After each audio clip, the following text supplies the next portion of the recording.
یہ مجھے نہیں بخش سکتا، تو بس فوراً اسی وقت اس کی بربادی شروع ہو جاتی ہے نا. انسان ہوپلیس ہو جائے ہے نا، فرسٹریٹ ہو جائے انسان، کہا دوسروں سے بربادی، کہا نہیں رحمان الرحیم مجھے کہو. اتنا کہا، کوئی یہ نہیں کہتا کہ اللہ نے دن بھر میں 500 مرتبہ رحمان الرحیم کہہ کے بندوں کو برباد کر دیا اور گمراہی کا راستہ کھول دیا، کہ اتنا رحمان سمجھنے کے سب گمراہ ہو جائیں گے. لیکن اگر ذکر اہل بیت کر کے ہم ایک مرتبہ یہ کہہ دیں کہ علی کی محبت گناہوں کو کھا جاتی ہے، حسین پہ آنسو بہاؤ تو معاف کر دیے جاؤ گے، سب یہ کہتے ہیں کہ آپ قوم کو گمراہ کر رہے ہیں. تو پہلے اللہ سے کہو کہ وہ کیوں اپنی رحمت کو بار بار دن بھر میں 1000 مرتبہ کہہ کے قوم کو برباد کر رہا ہے. یہ نہیں کہتے. ان حدیثوں کا مطلب یہ ہوتا ہے کہ اللہ کی رحمت سے مایوس نہ ہو، اور اللہ کی رحمت اگر ملے گی تو صرف در اہل بیت سے ملے گی، کسی اور راستے سے نہیں مل سکتی. اور اوصاف کے تذکرے کا مطلب یہ بھی ملے گی تو انہی کے در سے ملے گی نا، کہ رحمان الرحیم ہے. کہاں اس میں رحمان کا مطلب یہ ہو تو میں تفسیر مختصر یہ ہے کہ ایک کا مطلب یہ ہے کہ وہ کافروں، ایک رحمت اس کی عام ہے، رحمت عام ہے، یعنی کافر پر بھی رحم کرتا ہے، مشرک پر بھی رحم کرتا ہے، اس کو بھی روزی دے رہا ہے، اس کی ہوا سے وہ بھی سانس لے رہا ہے، اس کا پانی وہ بھی پی رہے ہیں، سب کے سب. اور ایک مخصوص رحمت ہے جو صرف مومن کو دے گا، دنیا میں بھی دے گا اور آخرت میں بھی دے گا. اتنا رحمت کا مفہوم ہے کہ نہیں ہے؟ توجہ فرما رہے ہیں. جب اتنا رحمت کو اس کی مفہوم ہے کہ رحمان الرحیم سب کے لیے رحمت عام ہے، لیکن رحمت ملے گی کہاں سے؟ کہا رحمت ملے گی تو ان کے در سے ملے گی. اور اوصاف کے تذکرے سے ممکن ہے، میں نے کسی جگہ پڑھا تو نہیں، لیکن میں نے ایک بات غور کیا کہ اتنے اوصاف کے تذکرے سے اس بات کی طرف بھی اشارہ ہو سکتا ہے، اس لیے کہ اللہ آ کے رحم نہیں کرے گا کسی کے اوپر، آ کے نہیں سامنے آئے گا. یعنی مطلب کہ جب تمہارا خالق اتنا تم پر رحم کرتا ہے تو تم اپنے بندوں پر بھی اتنا ہی رحم رکھو. اسی لیے انبیاء پر ظلم ہوتا رہا، وہ آخر تک رحم کرتے رہے. اینٹیں اور پتھر مارتے گئے لوگ ان کے لیے دعا کرتے رہے، لوگ کانٹے بچھاتے رہے، انبیاء ان کے لیے دعا کرتے رہے، لوگ اذیتیں پہنچاتے رہے، انبیاء کیوں؟ اس لیے کہ وہ رحمان الرحیم کے نمائندے بن کر آئے.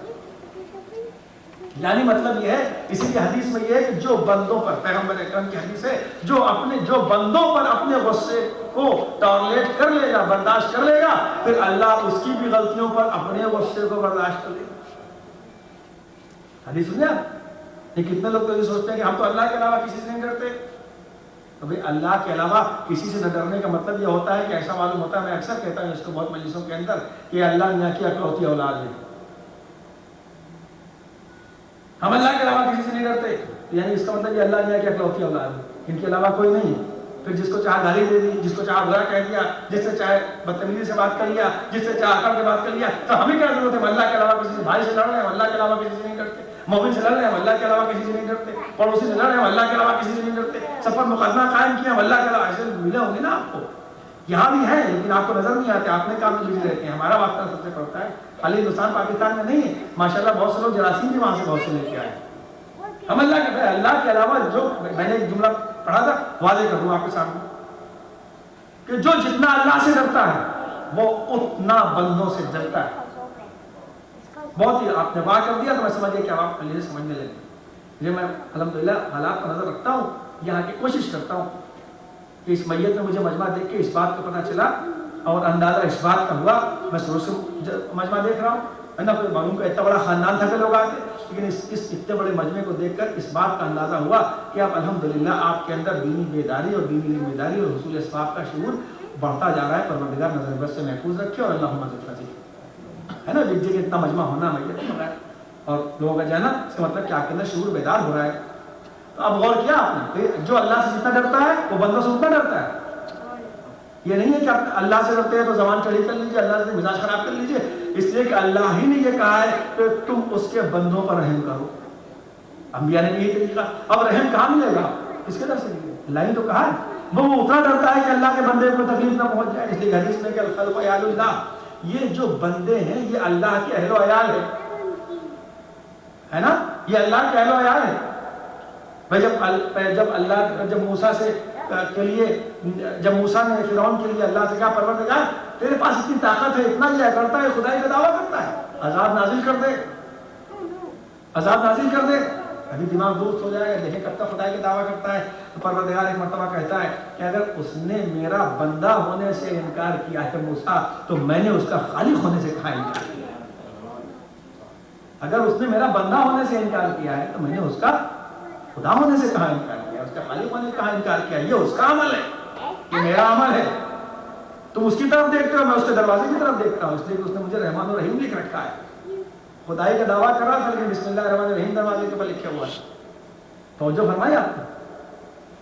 اب میں اس کی طرف وہ جناب نوح کے لیے دیکھیے، میں اکثر فکرہ پڑھتا ہوں، جب کشتی بن گئی، کشتی ہو گئی، جب پورا معاملہ طے ہو گیا، سب لوگ ڈوب گئے، پانی سب چلا گیا اپنا، ہے نا، غور کیجیے، کشتی سب ہو گیا اپنا، سناٹا ہو گیا، اب کتنے لوگ بچے؟ یا نوح یا ان کے چند ساتھی؟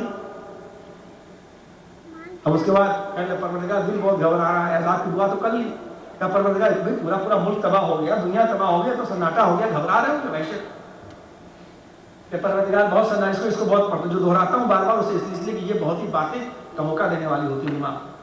کہا نوح برتن بناؤ، تو میں آپ میں اکثر اس کو دہراتا ہوں نا، نوح ایک کام کرو، جو گیلی مٹی نہیں پڑی ہوئی ہے اس کو لے کے برتن بنانا شروع کرو، مٹی کے برتن۔ جناب نوح نے مٹی کے برتن بنانا شروع کیے، ادھر مٹی کے برتن جب بن کے تیار ہو گئے، لوٹا کٹورا گلاس جو بھی بنا ہو، جب تیار ہو گئے نوح نے دھوپ میں رکھ دیے سوکھنے کے لیے سارے گیلی مٹی کے برتن، ادھر نوح نے ادھر برتن مٹی کے رکھے، ادھر اللہ نے فرشتوں کو بھیجا، لے جا کے سب توڑ کے چلے آؤ۔ ایک فرشتہ انسانی شکل میں آیا، ایک برتن توڑنے لگا، جب ایک برتن توڑنے لگا جناب نوح بگڑ گئے، یہ کیا کر رہا ہے، میں نے اتنی محنت سے بنایا تم نے توڑ دیا، لڑنے لگے۔ اللہ نے کہا واہ نوح، تم نے تھوڑے سے برتن اگر بنائے، اس کو اگر ایک آدمی نے توڑ دیا تو تم کو اتنی تکلیف ہو گئی، میرے اتنے بندوں کو بددعا کر کے برباد کروا دیا، تم کو ذرا بھی اثر نہیں پڑا۔ تو جو مستحق عذاب ہے، جب ان پر اتنی رحمت ہے تو جو اس کے مخلص بندے ہوں گے ان پر کتنی رحمت ہے؟ جو مستحق کے عذاب سے تبھی تو عذاب نازل ہوا۔ یہ اللہ نے تو جب وہ رحمت آپ کو دیکھنا ہے تو وہ رحمت کہاں ملے گی؟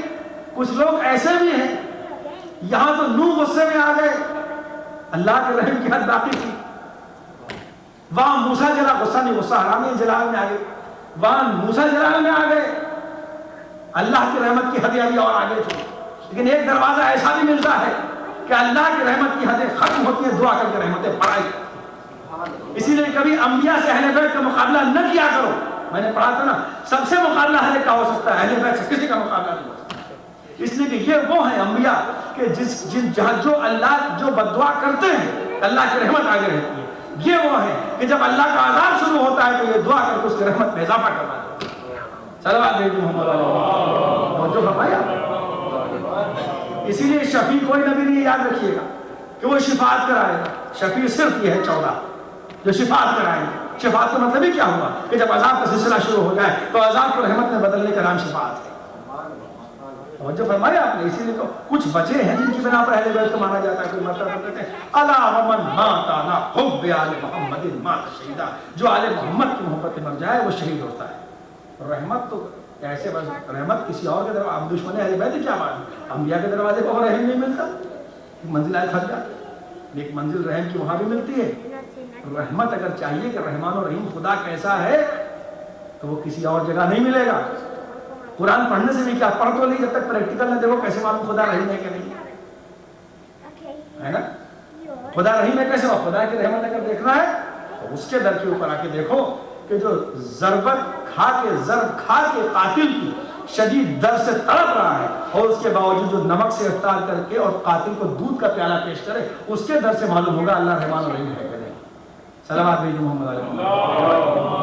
اللہ کی رحمت ان کے در پہ کیا ملے گا کہ جو اپنے رحم کے اس منزل پر جو قاتل پر اتنا رحم دل ہو، اور اس تکلیف کے عالم میں بتائیے کسی کے سامنے قاتل آ جائے اور جو اس تکلیف کے عالم میں ہو اور اس کے بعد وہ کہے کہ اس کی مشکل کھلوا دو اور اسے ہماری طرف دودھ کا پیالہ پیش کر دو، جب در اہل بیت پہ آؤ گے تب تمہیں معلوم ہوگا کہ اللہ کی رحمت کیا ہے۔ اسی لیے جب کوئی مرتا ہے تو ہم کربلا کا تذکرہ کرتے ہیں، اس لیے کہ انبیاء نے تو ایک دن کی بھوک بھی نہیں ہوئی تھی، بد دعا کے لیے ہاتھ اٹھا دیا۔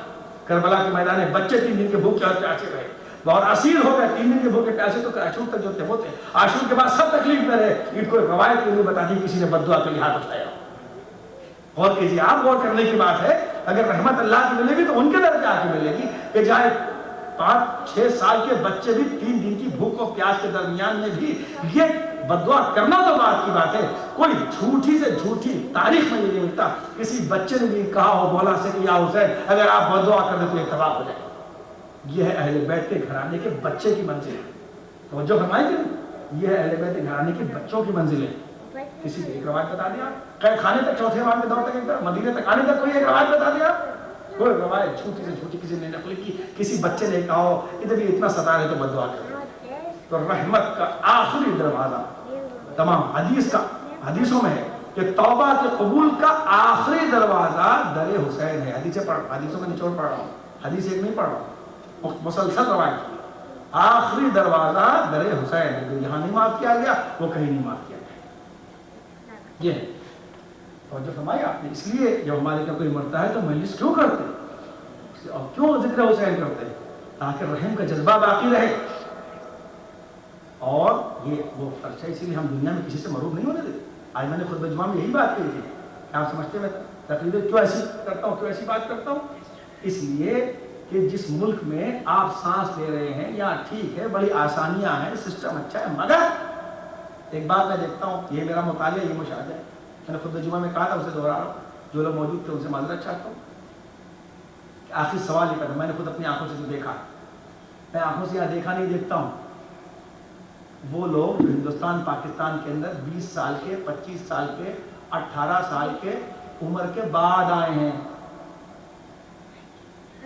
ان کو میں نے دیکھا ہے، معاف کیجیے گا، اور آپ بھی دیکھتے رہتے ہوں گے، برتن دھوتے دھوتے تھک گئی عورتیں، او گاڈ، سنا ہوگا آپ نے، سنا نہ سنا ہوگا، میں نے سنا ہے، وہ جو وہاں سے بڑے ہو کے آئے تھے، پکے ہو کے آئے تھے، جو پکا ہو جاتا ہے نا، پختہ ہو جاتا ہے 20-25 سال میں آدمی پکا، اس کے بعد نہیں بدلتا، چاہے امریکہ، انگلینڈ، جرمنی کہیں جائے، جو اس عمر میں وہاں اذانوں کی آوازیں سن کر، اقامت کی آواز سن کر، سارے کے سارے قرآن حدیث کی آواز سن کر مسلمانوں کے بیچ میں رہ کے آئے ہیں، ان کا عالم یہ ہے کہ 6-7 سال کے اندر یہاں کے اوپر جو یا علی اور یا اللہ کہتے تھے، ایک بتا تھک جاتے جب گھر میں ویکیوم کلینر لگاتے اور سانس لیتے، او گاڈ، اور یہاں تک کہ میں نے یہ بھی سنا ہے، اس سے آگے میں سنا ہے لیکن اسے نہیں دہراؤں گا، آپ یقین نہیں کریں گے تم کو، یہ تو یہ ممکن ریئر کیس میں آ جائے، وہ نہیں کہوں گا، آدمی وہ بچا لیا ہے، میں سب کہہ رہا ہوں، وہ جیزس، یہ بھی کہتے سنا لوگوں کے گھروں کے اندر، تھک گئے، وہ جی ہوگا، آپ غور کیجئے کہ جو وہاں سے پکے ہو کے آئے تھے،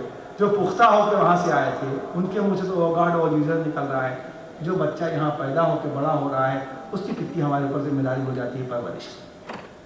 جو بچی یہاں پیدا ہو رہی ہے، جو 20 سال کے ہو کے آئے تھے، وہ کہہ رہے ہیں وہ گاڈ او جیزس، تو جو یہاں پیدا ہو رہا ہے اس کی ذہنی تربیت کی ہمارے اوپر کتنی رسپانسبلٹی اور کتنی ذمہ داری ہے۔ سب سے بڑی ذمہ داری ہے کہ اس بچے کی پرورش اور ذہنی وہ کی جائے، اس لیے سب سے پہلا آپ کا فرض ہوتا ہے کہ آپ حضرات پر واجبات، آپ جماعت نہ پڑھیے، جمعرات مت آئیے، میں نہیں کہتا نماز جمعہ مت آئیے، وہ آپ کا واجب نہیں ہے، جمعے کی تاکید ہے، اس سے زیادہ واجب ہے آپ کو اپنے بچوں کو یہاں کے مدرسے اور سنڈے اسکول کے اندر بھیجنا، شدید ترین آپ کی ذمہ داری نسلوں کو، جب پختہ ہے نا 20-25 سال کے بعد، او گاڈ، میں نے سنا ہے، سنتا رہتا ہوں، جیزس، اپنے لوگ کہہ رہے ہیں جو یہاں پلے ہوئے، کیا ہو پرورش، ماں باپ کی سب سے پہلی ذمہ داری یہ ہوتی ہے کہ اپنے بچوں کی صحیح پرورش کریں، جو فرمایا آپ نے، ورنہ پھر کوئی سورہ فاتحہ، جیسے آپ یہاں چندہ کرتے ہیں نا، وہاں بھی چندہ ہوتا ہے، وہاں بھی لاوارث ہوتے ہیں، آپ سمجھ گئے، ایک آدمی کہتا ہاں اگر مجھے تھوڑا سا دور ہو، اگر ایک نماز کا اور ثواب مل جاتا، فلاں آدمی جو وہاں اس ایک گریڈ کی اس پہ بیٹھا ہوا ہے، اس کا 10 ٹاپ میں شمار ہو رہا ہے، میں یہاں 10 ٹاپ میں نہیں آیا، یہ کہہ رہا ہوں میں وہاں چلا جاتا اس ٹاپ 1-2 نماز کا، تو کہتا ہے بھائی سب سے ذرا سا دے دو یار، ذرا سے ایک ثواب دے دو، میں اس کے برابر ہو جاؤں، اس سے پیچھے ہو جاؤں، وہ مانگتا پھرتا ہے وہاں کے اوپر کریڈٹ بنانے کے لیے، پاک رحمت سے نہ ہٹے، اس لیے یہاں آدمی کو سب سے پہلے ہمارا فرض ہوتا ہے کہ پرورش کا، میں ایک واقعہ بیان کرتا ہوں، بات تمام کرتا ہوں، چونکہ ہر چیز کا تذکرہ ہے، یہ ترقی کا دور ہے، میں اسپتال میں یا مرحوم کے لیے بلایا ہمارے حیدر بھائی نے کہا مولانا ذرا چلے دیکھنے کے لیے گیا، تو وہ کیا لائف سپورٹ لگا ہوا تھا، اب صاحب وہاں پہ ایتھکس کمیٹی کا آدمی بھی ہے، ڈاکٹر بھی بیٹھے ہوئے ہیں، سارے کے سارا میں نے زور دیکھا، ایک مرتبہ ہٹا لفٹ کے اندر، پھر پیچھے چلے آ رہے ہیں، پھر 3 انہوں نے میٹنگ ہے تقریباً مختصر، پیچھے بھاگے چلے آ رہے ہیں، ان کا زور میں نے صرف اس بات پر دیکھا کہ کسی طرح لائف سپورٹ ہٹا دیا جائے، اس سوال یہ پیدا ہوتا ہے کہ یہ ترقی نہیں ہے کہ تم کینسر کا آپریشن صحیح کر لو، یہ ترقی نہیں ہے کہ تم ہارٹ کا آپریشن صحیح کر لو، یہ ترقی نہیں ہے کہ تمہیں لائف سپورٹ تیار کر لو، ترقی تو اور یہ ترقی نہیں ہے، اور یہ اور تنزلی ہے کہ انسان جب تک کسی انسان کو اپنے مادی فائدے کے قابل سمجھتا ہے، اس وقت تک سمجھتا ہے کہ اسے زندہ رکھو، اور جب اپنا مادی فائدہ منقطع ہو جاتا ہے تو سوچتا ہے کہ اسے الگ کر، اور جو فرمایا آپ نے کوئی ترقی ہے، میں نے کہا کہ اس وقت میں نے تو سورہ یاسین بھی اسی نیت سے پڑھی کہ پروردگار میری نظر میں یہ نزا کا عالم نہیں ہے، اس لیے میں سورہ یاسین اس نیت سے نہیں پڑھوں کہ روح آسانی سے نکل جائے، اس لیے کہ تو خالق موت و حیات ہے، میں اس نیت سے پڑھ رہا ہوں کہ تو انہیں شفا بھی دے سکتا ہے، اور کتنے کیسز میرے پاس مسخط کے میں سناؤں گا آپ کو، میں نے خود ایسا کیس دیکھا ہے، لائف سپورٹ کے بعد ایک بچی 5 سال کی ہوگی جو پیدا ہونے کے بعد لائف سپورٹ میں